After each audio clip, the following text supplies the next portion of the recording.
Hello students, आज start करते हैं नेक्स्ट चैप्टर हमारा सॉल्यूशन।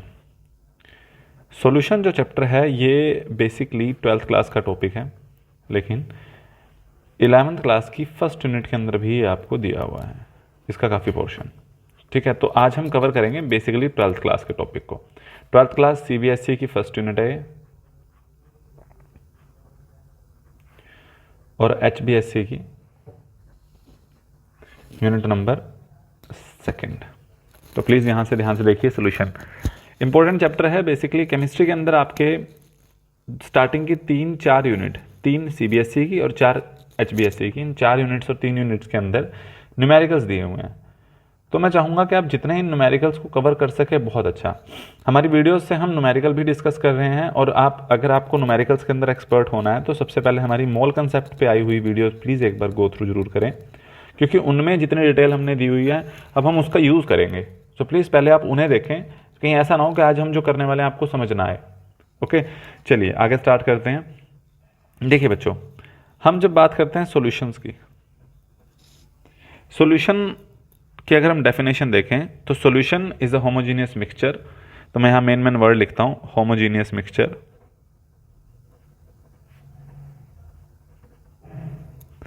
ऑफ 2 और मोर सब्सटेंसेस। होमोजीनियस मिक्सचर जिसमें क्या है, 2 और मोर सब्सटेंसेस।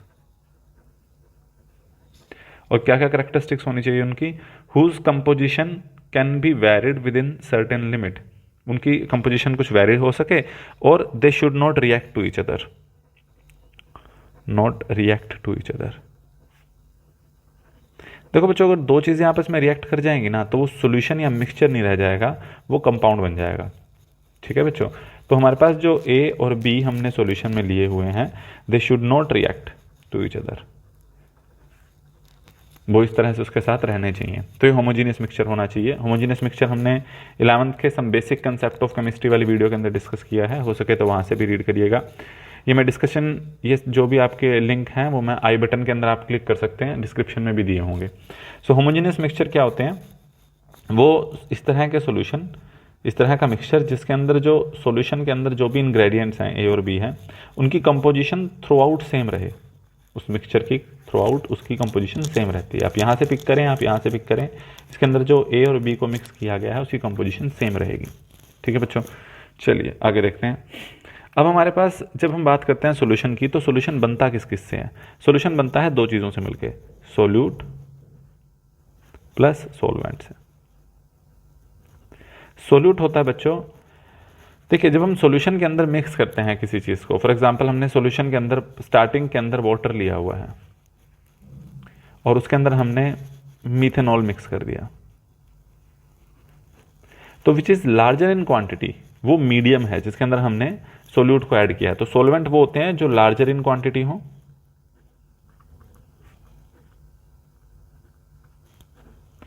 और सोल्यूट क्या होता है, which is laser in quantity. I hope आप समझ पा रहे होंगे। अच्छा, मैंने इसको कैसे याद किया था स्टूडेंट, इंटरेस्टिंगली जिसकी स्पेलिंग छोटी है उसकी क्वांटिटी भी कम है। ठीक है बच्चों, तो solute is lesser in quantity and solvent is greater in quantity या लार्जर इन क्वांटिटी। तो अब होता क्या है बच्चों, देखिए वर्ड क्वांटिटी का मतलब क्या होता है। क्वांटिटी का मतलब होता है अमाउंट, किसी चीज़ का कितना अमाउंट प्रेजेंट है। हम यहाँ पे एक और वर्ड को डिस्कस कर रहे हैं, कंसंट्रेशन। बच्चों कंसंट्रेशन और क्वांटिटी ये दोनों सेम नहीं है, they appear to be same but they both are not same. Concentration का मतलब क्या होता है कि amount of solute present in solvent, कि एक सोलवेंट में या सॉल्यूशन में कितना हमारा सोल्यूट का अमाउंट प्रेजेंट है। देखो बच्चों, ये दोनों सेम क्यों नहीं है, थोड़ा डिस्कशन करते हैं। फॉर एग्जांपल आपके मार्क्स आए 19। अब देखिए आप अपने घर पापा के पास गए, आपने बोला जी मेरे 19 मार्क्स आए हैं, अब बताओ आप पिटोगे या नहीं पिटोगे। अब बच्चों आपका क्वेश्चन क्या होना चाहिए 19 का, कि मार्क्स आए कितने में से हैं, आउट ऑफ व्हाट। अगर आपके 19 में से 20 में से 19 मार्क्स आए हैं तब, और 19 मार्क्स आए हैं अगर आउट ऑफ 100 तब, तो पिटने की प्रोबेबिलिटी किसके डायरेक्टली प्रोपोर्शनल है, आपके मैक्सिमम मार्क्स के, यानी कि प्रोबेबिलिटी ऑफ पिटाई is directly proportional to maximum marks. तो बच्चों यहाँ जो आपकी पिटाई है वो रिलेटिव टर्म है, वो डिपेंड करती है दो चीज़ों पे कि आपने ऑब्टेन कितने मार्क्स किए हैं, आपके टोटल मार्क्स कितने थे। ऐसे ही कंसंट्रेशन जो होता है वो अमाउंट ऑफ सोल्यूट पे डिपेंड नहीं करता, सोल्यूट का अमाउंट सोलवेंट में कितना प्रेजेंट है, सोल्यूशन में कितना प्रेजेंट है, उस पर डिपेंड करता है। अच्छा देखो बच्चों, सोल्यूशन के अंदर हमें मेन ध्यान रखना पड़ता है सोल्यूट पे, क्योंकि सोल्यूट कम होता है, तो जो चीज़ कम है हमें उसकी ही वैल्यू निकालनी होगी। तो ये जो चैप्टर है सॉल्यूशन, ये ज़्यादातर बेस है सोल्यूट पे, अमाउंट ऑफ सोल्यूट कैसा है, प्रॉपर्टी कैसी है, उनकी डिसोसिएशन एसोसिएशन, इन सब चीज़ों को हम एक बार सोच समझ के इसके ऊपर काम करेंगे। चलिए नेक्स्ट देखते हैं। अब हमारे पास न्यूमेरिकल अगर हम डिस्कस करें तो न्यूमेरिकल आते हैं हमारे पास कंसंट्रेशन को फाइंड आउट करने पे। कैसे कैसे कैलकुलेट करते हैं, method for expressing the concentration of solution या यूनिट्स ऑफ कंसंट्रेशन। तो पहला मेथड है हमारे पास by percentage, by percentage. Percentage दो तरह से कैलकुलेट कर सकते हैं, by mass and by volume. ठीक है बच्चों, तो अगर हम बाय परसेंटेज निकाल रहे हैं तो ये इजी है। फॉर एग्जांपल अगर मैं आपको बोलूं कि 25 ग्राम सल्फ्यूरिक एसिड प्रेजेंट है 100 ग्राम ऑफ वाटर, तो बच्चों पहले देखो ये 25 ग्राम H2SO4 लेसर क्वांटिटी में है तो ये हो जाएगा सोल्यूट, 100 ग्राम वाटर है तो ये हो जाएगा सोलवेंट। अब हम बात करते हैं जब परसेंटेज की, तो परसेंटेज इज इजी। अच्छा दो वर्ड समझते हैं बच्चों, एक होता है परसेंटेज, एक होता है फ्रैक्शन। इन दोनों में भी डिफरेंस देख लेते हैं बच्चों। फ्रैक्शन का मतलब होता है हिस्सा, कितना पार्ट है उसका, अ पार्ट ऑफ। जैसे अगर हम इस सॉल्यूशन के अंदर देखें, इसमें सोल्यूट का कितना पार्ट है, तो सोल्यूट कितना प्रेजेंट है 25 और सोलवेंट कितना प्रेजेंट है 25, तो ये सोल्यूट हो गया और सोलवेंट है 100, तो ये नीचे क्या आ गया सॉल्यूशन। तो उस सॉल्यूशन में जो फ्रैक्शन है इसका वो इतना है सोल्यूट का फ्रैक्शन, तो 25/125 तो 1/5, यानी कि every 5 part of solution there is 1 part of solute. ठीक है बच्चों, तो 1/5 क्या आ गया फ्रैक्शन।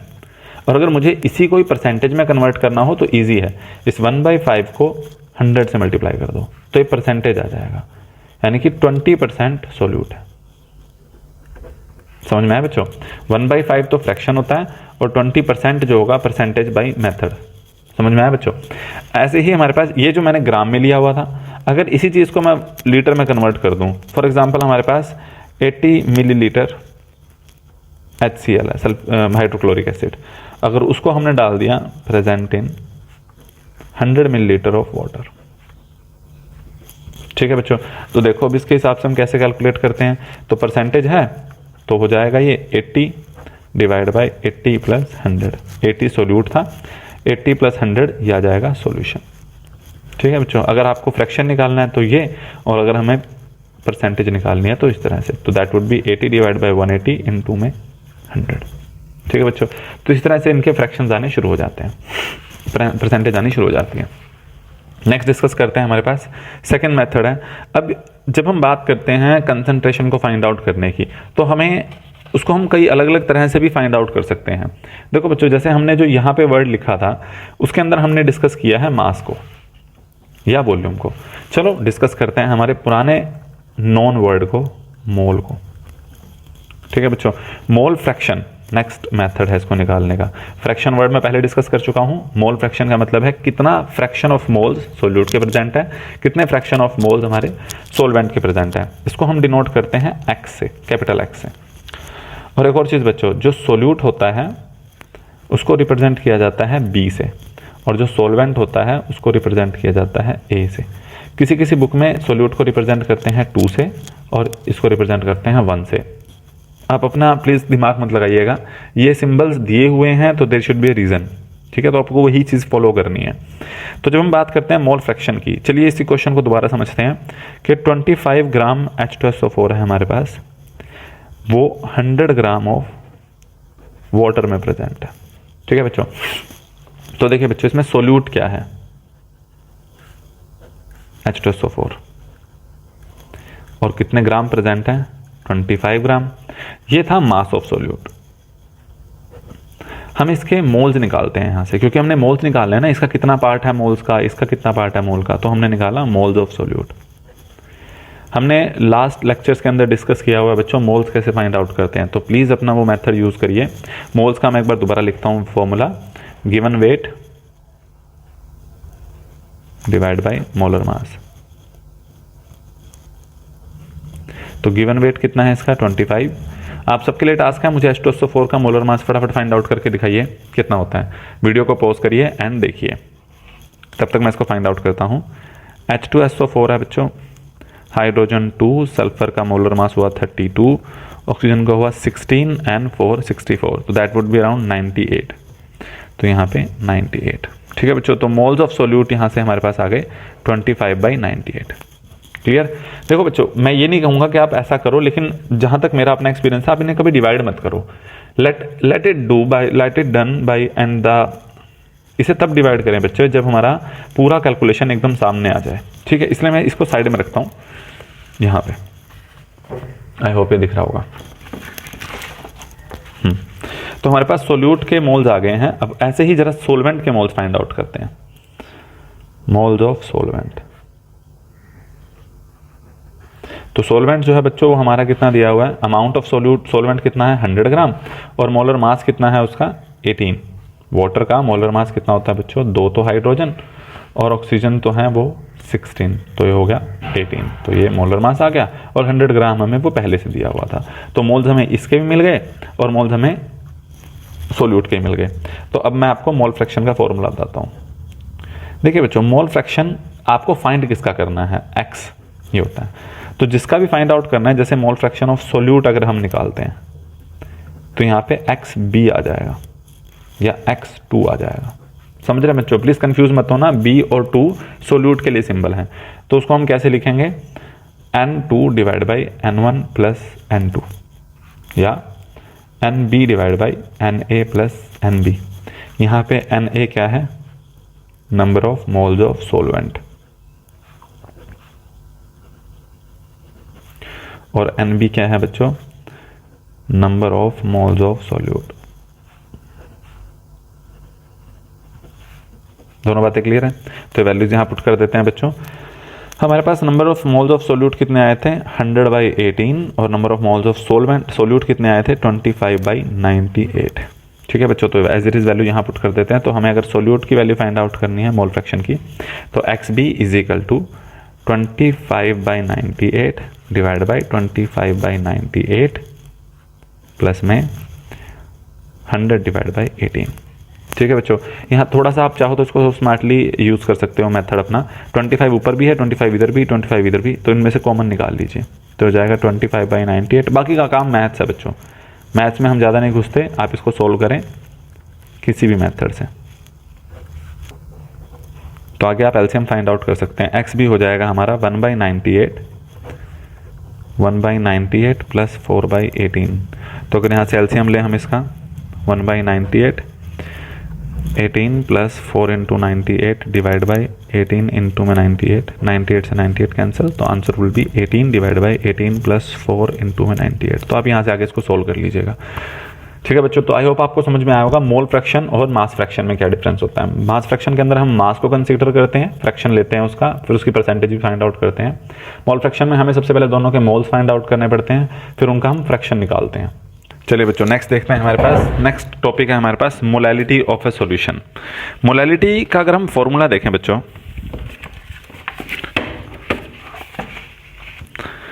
नेक्स्ट है हमारे पास मोलैलिटी। ये तीसरा मेथड है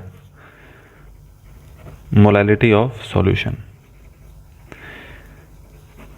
5-6 मेथड है बच्चों जो हम कंसंट्रेशन फाइंड आउट करने की कोशिश करते हैं। मैं दोबारा बताता हूँ बच्चों, कंसंट्रेशन का मतलब होता है कि एक सॉल्यूशन में कितना अमाउंट ऑफ सोल्यूट डिसॉल्व है, वो किसी भी तरह फाइंड आउट कर सकते हैं। जैसे बच्चों देखो, मान लो आपकी क्लास के अंदर गर्ल्स और बॉयज़ का कॉम्बिनेशन है, ठीक है, तो आपको बताना है कितने परसेंटेज ऑफ गर्ल्स हैं, ठीक है, या कितने फ्रैक्शन ऑफ गर्ल्स हैं, ठीक है, आपके स्कूल के अंदर कितने परसेंटेज ऑफ स्टूडेंट्स हैं जो 12th क्लास के अंदर हैं। तो ये सब मेथड्स ये भी सेम ही मेथड है। ठीक है बच्चों, वही सेम तरीका वहाँ है, वही सेम तरीका यहाँ है।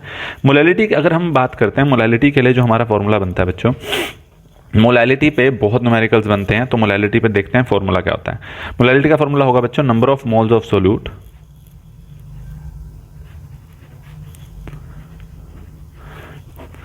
Divide by mass of solvent in KG. ठीक है बच्चों, तो मोलैलिटी का फॉर्मूला हुआ number of moles of solute divide by mass of solvent in KG. तो अब इसको जरा हम एग्जांपल में समझते हैं। जैसे हमने एक न्यूमेरिकल अभी पीछे किया था कि जिसके अंदर हमने लिया था 25 gram of H2SO4 in 100 gram of water.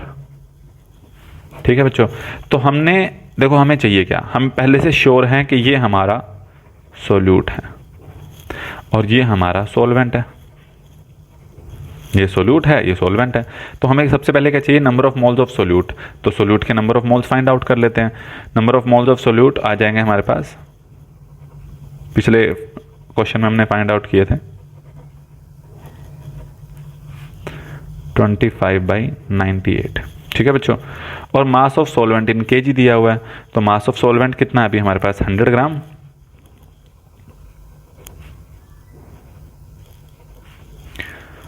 ग्राम। उसको केजी में कन्वर्ट करने के लिए क्या करेंगे, 1000 से डिवाइड कर देंगे। लो बच्चों, ये आ गया आपका मोलैलिटी। जी हाँ, इतना ही सिंपल है ये। सो ऊपर वाला पोर्शन हमारा number of moles of solute का था, नीचे वाला पोर्शन हमारा mass of solvent in KG का था। ठीक है बच्चों, उसके बाद का काम मैथमेटिक्स है। आप इसको टर्न कर सकते हो 25/98 मल्टीप्लाई बाई 1000 डिवाइड बाई 100। ठीक है, यहाँ से कैंसिल हो जाएगा, that would be 250 divide by 98। तो आंसर वुड बी अराउंड 2.6 के आसपास आ जाएगा, 2.6 के आसपास आना चाहिए। 2.6 के ऑलमोस्ट आंसर आ जाएगा। चलिए अब आगे समझते हैं नेक्स्ट पार्ट हमारा। आगे समझते हैं बच्चों next is molarity of solution. देखिए बच्चों, एक एक एग्जाम्पल के साथ मैं आपको इसलिए समझा रहा हूँ ताकि आपको हम जब न्यूमेरिकल करवाएं नेक्स्ट वीडियो के अंदर तो आपको आराम से समझ में आ जाए। ठीक है, तो आप अभी सिर्फ इस वीडियो के नोट्स बनाइए, जो आपको समझ में नहीं आएगा वो हम नेक्स्ट सेशन के अंदर दोबारा रिपीट भी कर देंगे। तो प्लीज़ कमेंट सेक्शन में मुझे बताइए कि आपको क्या समझ में नहीं आया। सो आगे दिया हुआ हमारे पास मोलैरिटी ऑफ सॉल्यूशन का फॉर्मूला होता है बच्चों number of moles of solute divide by volume of solution in litre.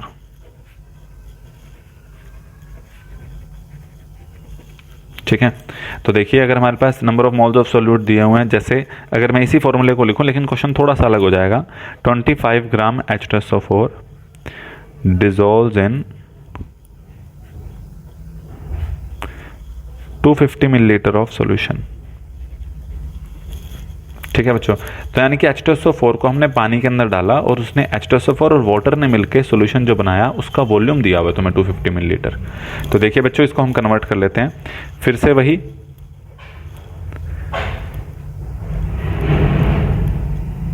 Number of moles of solute कितने आएंगे बच्चों 25/98 और आगे हमारे पास volume of solution in litre आ जाएगा। तो वॉल्यूम ऑफ सॉल्यूशन ले लिया हमने, बस उसको लीटर में कन्वर्ट करना है। 250 मिलीलीटर है वॉल्यूम, मिलीलीटर में है ये, 1000 से हम डिवाइड करेंगे तो सॉल्यूशन इन लीटर आ जाएगा। ठीक है बच्चों, तो यहाँ से इसको डिवाइड करेंगे तो कुछ ऐसा बन जाएगा 25/98 इंटू में 1000 डिवाइड बाई 250। ठीक है, तो ये यहाँ से 100/98, तो ऑलमोस्ट 1.01 के आसपास इसका आंसर आना चाहिए। ठीक है, तो ये ऑलमोस्ट इसका ये आंसर बनेगा। ठीक है बच्चों, तो ये थे मोलैलिटी इनकी न्यूमेरिकल। ठीक है बच्चों, तो ये जो 4 हमने फॉर्मूले आज किए हैं इनके बेस पे हम आपको नेक्स्ट शीट देंगे और आपको न्यूमेरिकल करने हैं। अब बचा नेक्स्ट टॉपिक हमारा, अगर हम नॉर्मेलिटी को डिस्कस करें। तो नॉर्मेलिटी के लिए मुझे एक सेपरेट वीडियो बनानी पड़ेगी, क्योंकि नॉर्मेलिटी में एक टर्म है ग्राम इक्विवेलेंट, जो मैं चाहूँगा कि उसके लिए मैं थोड़ा डिटेल आपको समझाऊं ताकि आपको उसमें कन्फ्यूज़न ना रहे नॉर्मेलिटी के लिए। तो एक क्वेश्चन है आज के लिए, हम उसे एक और सोल्व करते हैं। ये क्वेश्चन इंपॉर्टेंट है क्योंकि ये मोलैरिटी और मोलैलिटी के बीच में रिलेशन बनाता है। तो आइए समझते हैं नेक्स्ट क्वेश्चन हमारा। आइए बच्चों देखते हैं नेक्स्ट क्वेश्चन जो मोलैरिटी और मोलैलिटी के बीच में न्यूमेरिकल में एक रिश्ता बनाता है। आइए बच्चे देखते हैं नेक्स्ट क्वेश्चन। क्वेश्चन नंबर 1 हम इसके अंदर लेते हैं कि मान लीजिए हमारे पास 60 ग्राम ऑफ ग्लूकोज है dissolved in 100 gram of water. 100 gram of alcohol ले लेते हैं, कोई बेंजीन ले लेते हैं, 100 gram of benzene results into a solution. एक सॉल्यूशन बनता है हैविंग डेंसिटी जिसकी डेंसिटी है 1.08 ग्राम पर सेंटीमीटर क्यूब। ठीक है बच्चों, दोबारा से क्वेश्चन रिपीट करते हैं। हमारे पास एक सॉल्यूशन है जो बना है 100 ग्राम बेंजीन यूज करके और जिसमें हमने 60 ग्राम ग्लूकोज भी ऐड किया हुआ है। ठीक है बच्चों, 60 ग्राम ग्लूकोज, 100 ग्राम बेंजीन, और हमारे पास सोल्यूशन तैयार है और उसकी डेंसिटी भी हमें दी हुई है। आपको यहां से कैलकुलेट करना है मोलैलिटी एंड मोलैरिटी। सो ये न्यूमेरिकल आपके लिए होमवर्क है, आपको इस न्यूमेरिकल को सोल्व करके मुझे आंसर बताने हैं। सो हम इसको नेक्स्ट वीडियो के अंदर डिस्कस करेंगे। आई होप आपको समझ में आया होगा बच्चों, और प्लीज़ डू आंसर्स। जिन बच्चों ने पिछले वीडियोस के अंदर आंसर्स दिए हैं उनको भी, और अब इन वीडियोस के अंदर जो आंसर्स देंगे उन्हें भी हम गिफ्ट देंगे। हो सकेगा तो पेटीएम रिचार्ज भी करवाएंगे, मे भी थोड़ा हो लेकिन आपको कुछ ना कुछ रिवॉर्ड जरूर दिया जाएगा। सो हो सके तो ज़रूर पार्टिसिपेट करें। And thank you for liking and subscribing it. I hope आपको समझ में आ रहा होगा, और आपके कमेंट्स बहुत वैल्यूएबल हैं। Please do comment so that कि हम अपने आप को और इम्प्रूव कर सकें। थैंक यू बच्चों, थैंक्स अ लॉट।